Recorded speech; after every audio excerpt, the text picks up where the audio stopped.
Hello and welcome to the Attract Your Soulmate show. Today we have with us Jackie Oliver. Welcome. Thank you, Barbara. So great to have you. So Jackie runs a company called endtheproblem.com. And Jackie's unique views and insights on sexual function, human psychology, and emotions are heralded as having the potential to change the universal perspective on health and relationships. Co-founder of the Life Education Initiative and Mates Cafe Connect app, Jackie is passionate about helping people develop new mindsets and strategies to overcome life challenges. This is such an incredibly important topic, sex and communication and relationship in that context. So I can't wait to dive in. So for our audience who are mainly single women, in the age group of around late 30s, mostly 40s, 50s, and some 60s, who have had some, we've all had these relationships that might have been painful, might have, had painful sexual sort of dissatisfaction. And can you speak a little bit to the pain that we carry with us into new relationships and how some of these single women can maybe start working on healing that first?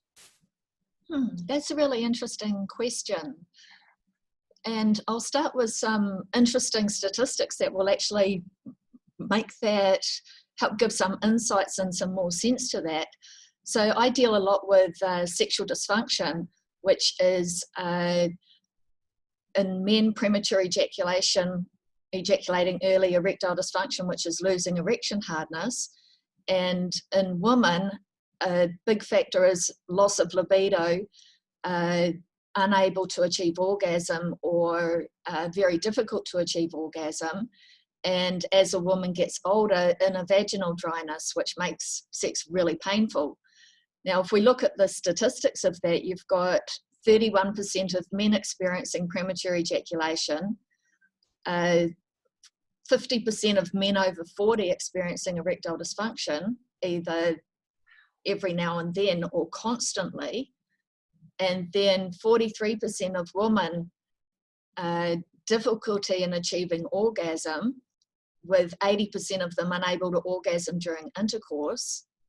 And then there's this recent study just come out in Australia of 7,000 women who say that 52% of women are with sexually related personal distress to the degree of feeling guilty, embarrassed, stressed, or unhappy about their sex lives. And so there's a lot of women out there that are sexually unsatisfied. Right. And sometimes it's to do with a partner's sexual function issue. Sometimes it's their own. They just can't quite reach that elusive orgasm, and so sex becomes disappointing. And when sex is disappointing, it's only a matter of time before you're going to lose your libido. Right. And so this is what people take into new relationships, and fears of what might happen in this relationship. For example, if you're a woman who has problems reaching orgasm, then you're hopeful that your new partner will be able to give you an orgasm, right. But it's not actually up to them. Yes. Yeah. So it can have something to do with his ability to last long enough, or his actual technique, because a lot of guys grow up with a porn technique, hard and fast and constant change of position. And if a woman has problems reaching orgasm, then that's just going to compound that problem. Right. So there are all of these factors involved. And when a person knows how to balance their sexual focus, then they can actually regain control over themselves sexually, so that none of these aforementioned problems are a problem anymore.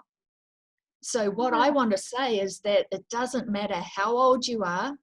My oldest female client was 76 years old when she had her first orgasm, Oh, and she had so never good. orgasmed I'm ever having before. orgasm right now for her. Like, that's beautiful. It was so exciting because she had been in long-term marriage, like 42 years, loved her husband dearly, but just had never been able to orgasm.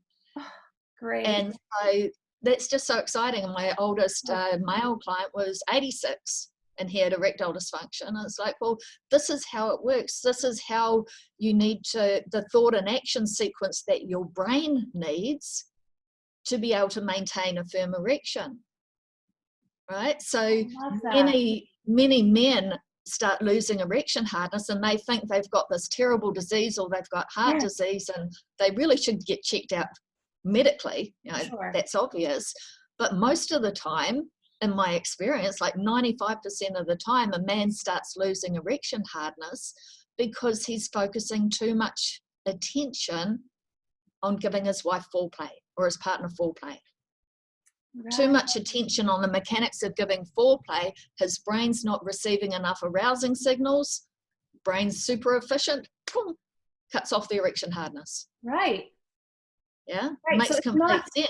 So it's not this, and I'm going into the man thing because it'll help our female audience really understand that it's not, it's not that there's this necessarily this epidemic, but it's not this thing that, a man needs Viagra at age 40, or that he's, right? Like that he's, I don't know, he's too, he hasn't had sex in a long time, if they're dating, and he hasn't had sex in a long time and he doesn't know how to perform anymore. It's not this issue you're saying it's just a matter of like the mind body connection and reprogramming a little bit or reconnecting to that pathway. For the most part, it can be a physical thing because the muscles which support a strong erection can become weak with lack of use. And obviously masturbation only strengthens your arms. So there is a specific exercise I provide that can help a man to regain firm erections. So most of it is a mental sort of a process where you're balancing your arousal with sexually arousing thoughts, feelings, and actions. And I call it the sexual trifecta. If you have one of those things, you're going to get some results. But when you tune your attention so that you're following this sequence, then your brain only receives arousing signals and he's going to get a firm erection and keep the firm erection. But then he needs to know how to balance that sexual focus. Otherwise, he'll go straight to ejaculation. Right. And there needs to be some harden and control, which is the enjoyable part of the act within there. So for a guy, if a lady can understand that for a guy, it's like walking a tightrope to get hard, then stay hard, and only orgasm when both of you are ready for that. So that's a very fine line for a man. And because sex education doesn't explain the mechanics of sex, right, when something goes wrong, he has some random thought, and it might be something about what you two were planning for a date. I can relate to that, sure, as a woman. Yeah, and then that thought just cancels out the erection. It's like, oh my gosh, what's happening? Oh no, it's been too long since I've had sex, Right. Or it might be, something's really wrong here. Something's really wrong physically. Something's wrong. Now I'm panicking about that, and they might go and get a medical checkup and then have their testosterone tested. And so what they have to do with that is to go into this very sterile environment and masturbate and ejaculate into a jar, and then it's tested from that. And yet, what's arousing and horny about that action? Right? And so that's going to give a false reading. Right? Because what's stimulating the testosterone and the sex hormones is your focus. And if you're worried and stressed, then you're going to have more stress hormones activated than testosterone in that moment. Right.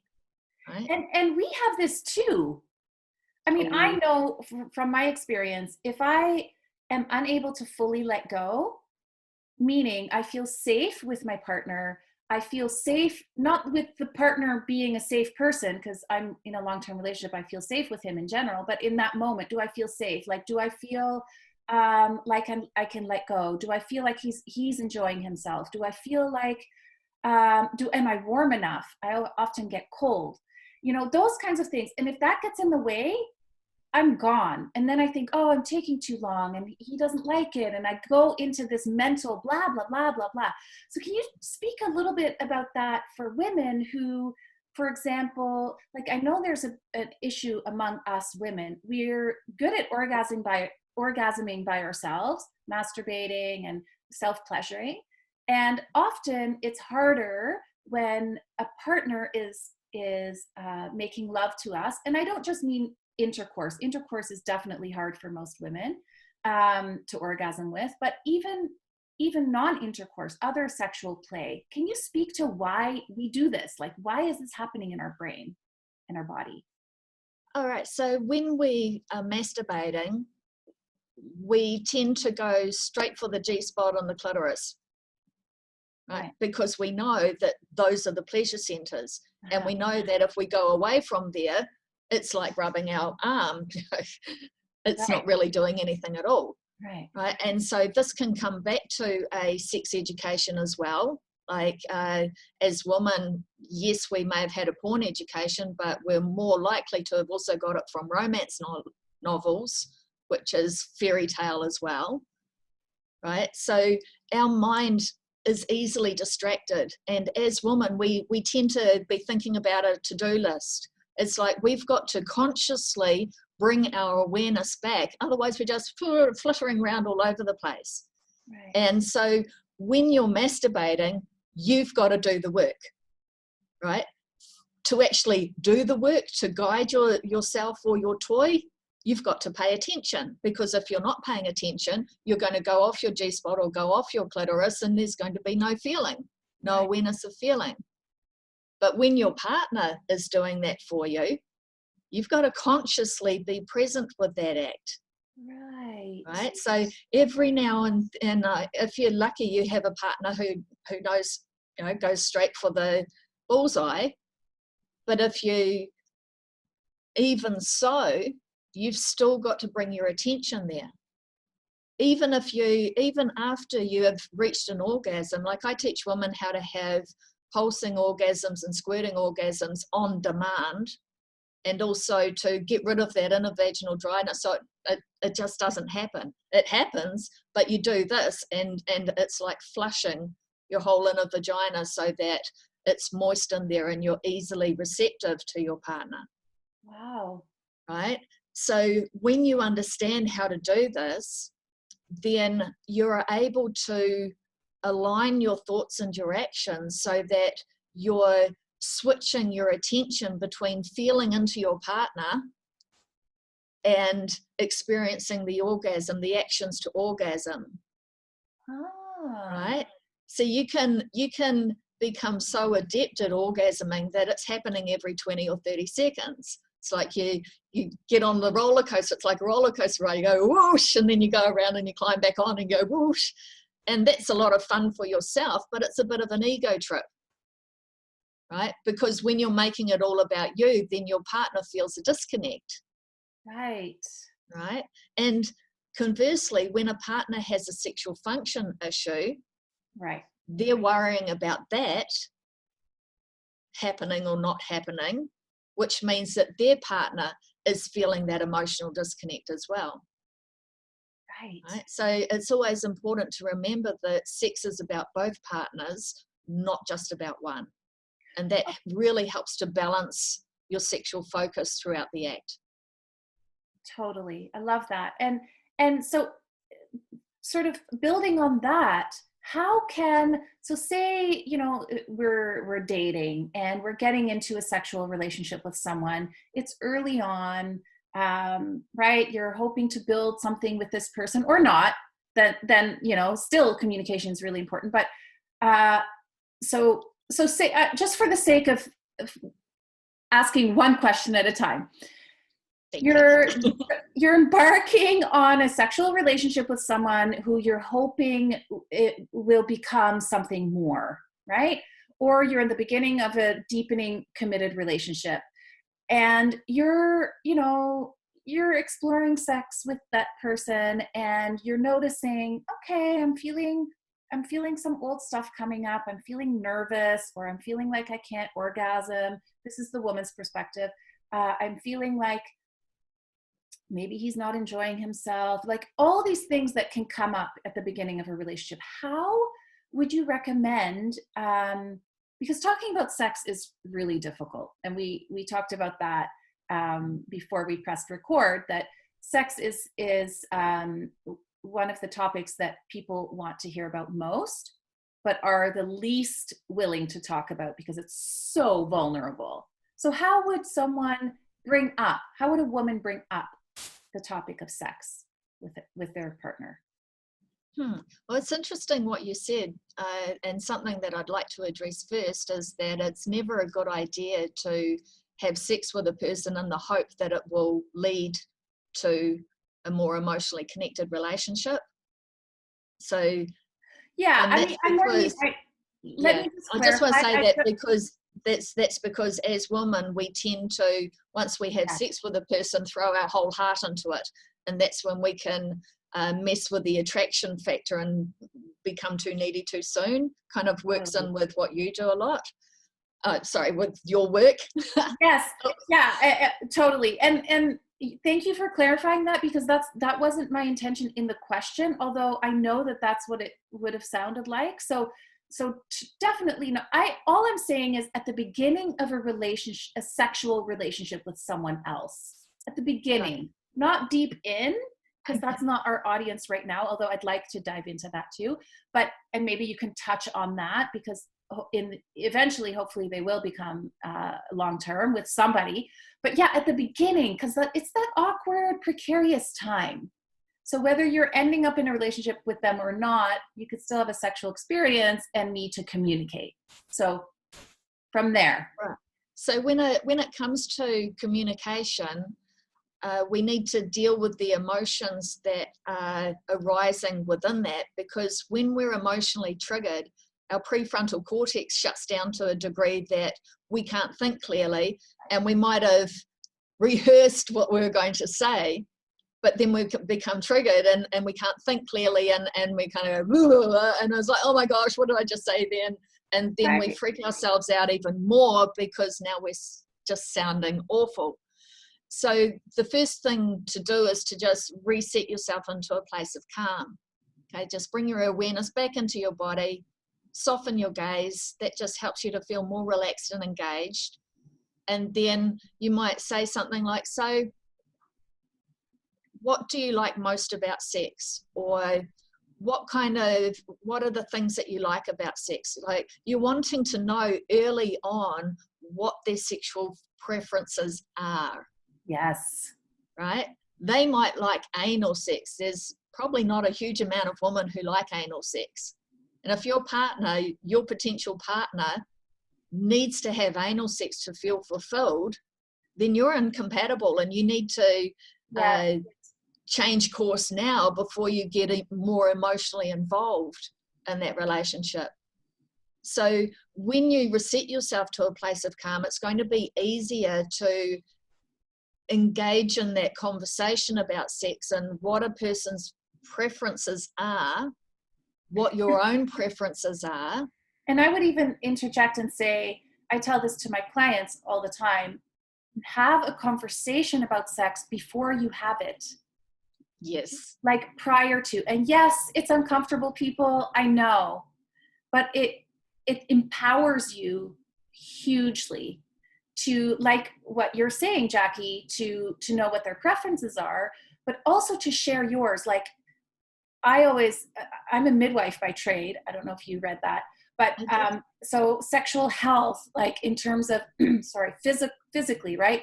Safety is really important to me to teach to other women. And I have 2 daughters, so it's near and dear to my heart. And to have that conversation, like, how many partners have you been with? Have you been tested regularly? When was the last time you had unprotected sex? When was the last time you were tested? Like, those are really important questions to ask not when you're naked, ready to go for it with someone, but fully clothed, sitting, not sexually charged at all. And right, so that you, and then have this conversation that you're saying as well. So what are your preferences, and go into that in a calm way. Yeah. So you could say something like, what turns you on sexually? Right. Do you have any fantasies? Well, what are they? And some people can have a really high level of fantasy. Right. Yeah, really high level of fantasy, and that can cause sexual dysfunction in the person who has a very high level, but it can also cause a lack of libido, loss of libido for a partner who cannot even think about fulfilling that act because they're on a different level. Right. And so going back to what I said before about jumping into sex because your heart tends to make that leap with you, you're wanting to have these conversations before you allow yourself to go there. Because as women, once we allow ourselves to go there, it's like we can just view this person as, oh, this person's really interesting, really hot, really quite into this person. And then we just suddenly, we make a decision and boom, it's all or nothing. Right. From our perspective. And as you teach, we need to pull back from that, but we also need to take a logical approach and make sure that person is compatible with us emotionally as well as sexually. Yes. Yeah, and these are really important conversations to have before then. So if, for example, your partner or your potential partner likes to talk dirty, or likes their partner to talk dirty, so for some women that's an education in itself. Right. And are they prepared to meet the partner halfway, right? And so it becomes a matter of, this person has a fantasy level up here, this person may have a level here. What can they do to meet each other halfway? And a really good way of judging that is when the person has a particular fantasy, it's like, well, do you need to enact that fantasy to feel fulfilled sexually? Right. Or right. is it something you just like talking about with your partner? Do you have to talk about it with your partner to feel fulfilled? Right? Or do you just like thinking about it when you're masturbating? Right. Or do you like not want to go there at all?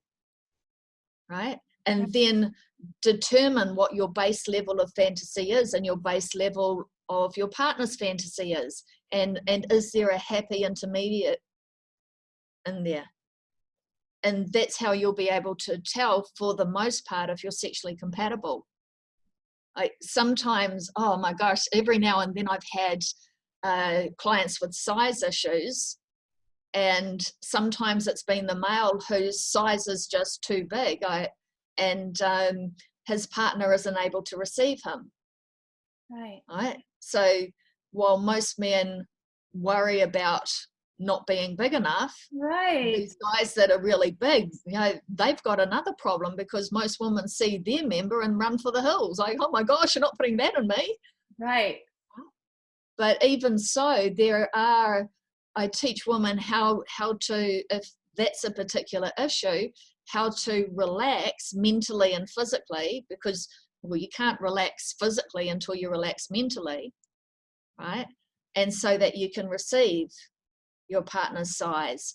And then to educate the male, well, he doesn't have to go all the way in and all the way out, because he's got such a size, he gets massive and intense stimulation, just slight movements. Right. So I take a logical approach when it comes to solving sex problems and providing emotional and sexual fulfillment. And there are step-by-step methods, from everything from a partner's size to in a vaginal dryness, so that they're not a problem. Right. Because when it's a mental problem, it becomes a physical problem. Yes, it's a vicious cycle. Yes. At that point. And so can you tell our single women what they can do to, on their own, before they meet someone, to really become as healthy as they can while they're, while they're dating. That's fine. They don't, why I'm saying that is a lot of people think, oh, I have to get fixed before I can do anything, before I can start dating. I have to get counseling for years on end before I'm ready to date. So that's why I'm saying while they're dating and exploring, what can they do for themselves to heal some of these issues? Get the right education, right? It's simply the right education. You just need to know how to move through the gears with the right action and the right timing. It's like learning to drive a car. That sounds so simple. It is. That's so But exciting. sex education consists of a car, a key, and a fuel voucher, if you're Right. lucky. Yeah. It's like, well, would you let your child, your teenager, out on the road with a car, a key, and a fuel voucher without an education on how to operate their vehicle? No, not No. ever. Right? Well, Right. that's what the current sex education provides, if you're lucky. Yeah. Right. And so once you understand the right knowledge and technique, then you become in charge of your body. When you're in charge of your body, your libido is naturally restored, right? I was 34 years old and I had never orgasmed in my life. I was in a Wow. long-term relationship. My partner and I were celebrating our 15th anniversary, and I woke up and he had died during the night. Right? So I had had a lifetime of not being able to orgasm. So I had lost interest in sex over a period of time because I always failed.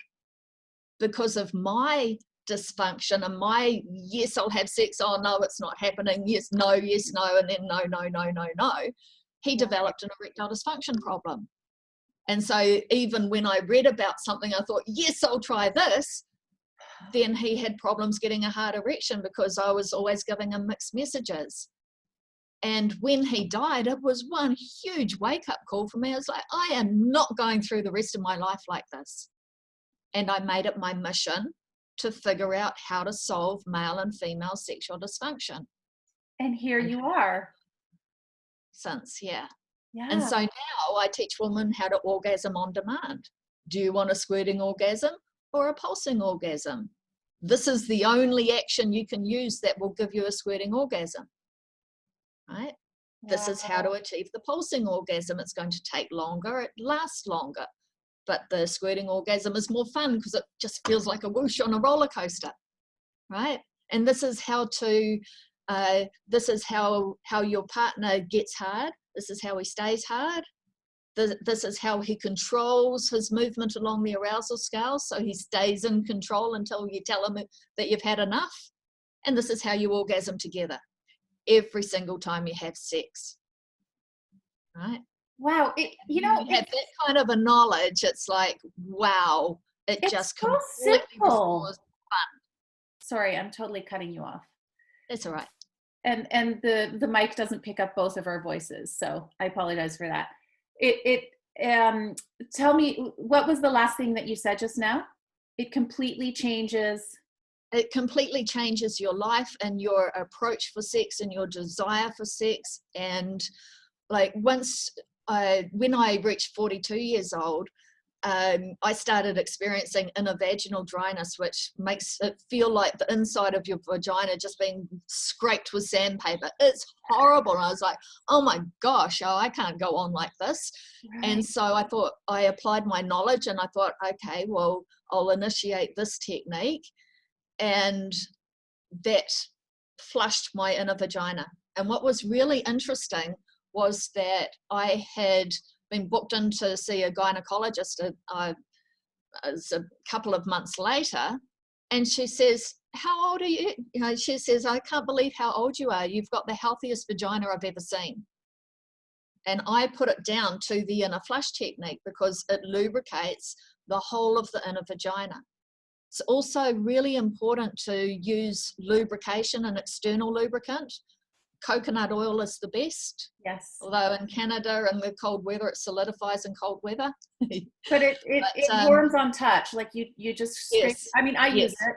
as a lubricant for sure. I Absolutely, get out it's of the the best. car and it melts on contact, so it's totally Yeah, fine. Yeah. and it's absolutely the best, and it will make penetration easier. So there's the inner vaginal flush that I teach to create that internal moisture, but Right. then there's the outside bit, and the Yes. coconut oil is for the outside bit. And also, if your man has problems with premature ejaculation or erectile dysfunction, remember that's 1 in 3 men, 1 in 2 over 40, Wow. then it's going to make penetration easier as well. And I have a sex mastery program for men, hard and in control, that will completely resolve that problem anyway. You make it sound so simple, which is so exciting for me, for our audience, because it always seems like this huge, insurmountable journey to, all the books say, vaginal orgasm, for example, or orgasm on penetration. Like you have to do this and that and all, but you make it sound so simple. And I love that because really, I mean, you're making it sound like it's literally, you just have to gain the knowledge and do the steps and that's it. Yeah, That's absolutely. incredible. What hope that will give all these women who, most of us women growing up and being in relationships in our society today have not had the education that really is needed to really learn our own bodies. I mean, even the clitoris itself isn't just the little nub of tissue that we think it is, right? It's so much more internally as well. So that's and anyway, I can go on and on about that. But the point is, even though it's a lot more complex than we ever knew, what you're saying is it's actually, once you know that, once you have the baseline of knowledge, it's actually quite simple. That's right. And once you have that baseline of knowledge, if you're having problems reaching orgasm, you can look at your actions, you can look at where your attention's been. It's like, okay, well, it's obvious why I didn't orgasm that time. And then you can make a plan for next time, right?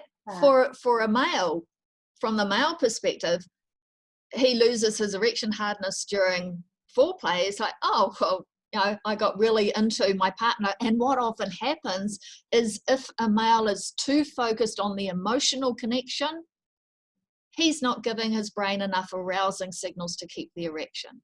Right. Right? So that could be a very sweet thing to notice for a woman. It's not Yeah. that he's not present or he can't get it up.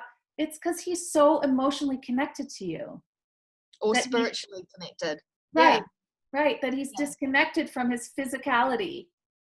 Yeah. That's And sweet it's in a such way. it's such a simple thing, and yet as women we tend to imagine the worst. Like, he doesn't love me, he's not interested in me, he Yeah. doesn't want to do this. And from his perspective, he's like, come on, get up, get up, get up. He's in Right. total mode. Yeah. And so this is what actually prevents a lot of men from getting back on the dating scene when they become single, right? It's something that causes a lot of relationship breakdown, and then if a man suffers from these problems, he may show interest when he's dating, but when it comes close to perhaps going sexual, he's going to avoid it like the plague, make excuses and back off. Right. So that's another reason why men will back off on the dating scene. Right. Wow, I never thought of it that way. I'm so going to help my clients see that from now on. That it's not right, that it might be just their insecurity in that. Because there is a lot of complaining about men ghosting. And I never thought of that being part of it, which makes total sense, especially with the statistics you shared at the beginning of how many men have these issues. Wow, I could talk to you for a long time, and we're actually over time already. So I will respect your time, and But I do know that you have a gift to share with our audience. Can you share a little bit about what that is? All right, so I have a report, just a PDF report on how to successfully navigate all sexual problems encountered behind bedroom doors. So you can go to endtheproblem.com/gift, no, or /fix. One leads to a complimentary session and one leads to the download. I have So, the link that you sent me, so I'll make sure our audience gets it like below this video in the email. okay, cool. Even if what you just said wasn't quite right, we'll get it to them perfectly. Okay. And so that's going to give insights on what's happening with a male. I've explained a bit around the erectile dysfunction, but also what happens with a male when he ejaculates early, right? And also with a woman, what's distracting her and preventing her from achieving orgasm. And as well as a sex mastery program for males, I've also got one for ladies, which is enjoyable sex and orgasms. And these are pre-recorded programs, so you don't have to do one-on-one time with me. You can just do it from the comfort of your own home, phone, tablet, and get the insights that you need and touch base if you want some additional help with that. Amazing. I'm sure you're going to get lots of calls. I'm telling you, this is amazing stuff. Jackie, thank you so much for your time, your energy, your beautiful insights, your wisdom. I am so grateful that you were willing to come on the show. I'm so glad you asked me. It's been really good. Yeah, this was really fun. And thank you to the audience for watching. I'm sure you're going to look at all of Jackie's stuff. I will, again. I mean, I researched her already, but I want to dive right into this stuff. It sounds invaluable. So thank you, Jackie, and thank you to the audience for watching. Many more amazing videos to come, and we will see you there. Bye for now.